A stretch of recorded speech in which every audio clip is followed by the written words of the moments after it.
Eat this piece of pizza, you don't make it into heaven.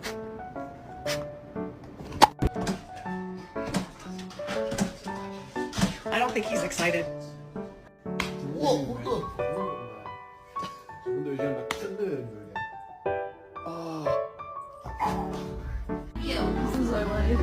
I love